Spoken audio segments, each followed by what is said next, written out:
Welcome to Samba Samba. Enjoy the video. You're starting now? First, make sure you're signed into the Google account you want to use and connect to stable Wi-Fi. Once done, plug in the charger if battery is low so the backup won't stop midway. Next, check Google Drive storage. If it's full, delete backups or buy storage. Then go directly to Settings, tap Google, and select Backup. This opens the backup control, so you can begin configuring what to save and why it matters for restores. You'll now configure the details. Toggle backup to Google Drive and choose the correct Google account. Make sure to include app data, call history, contacts, device settings, and SMS if you want those preserved. Note that photos and videos use Google Photos backup separately, so enable that too if needed. When ready, tap Backup Now. The time depends on how much you have and your connection speed.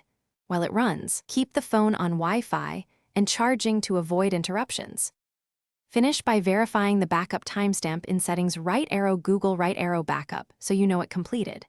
When setting up a new or reset device, sign into the same Google account and follow the device restore prompts to pull down apps and settings. Make sure you also enable Google Photos Restore if you backed up media.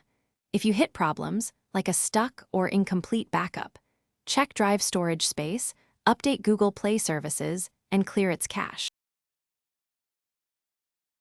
Thanks for watching. Consider subscribing if we helped you.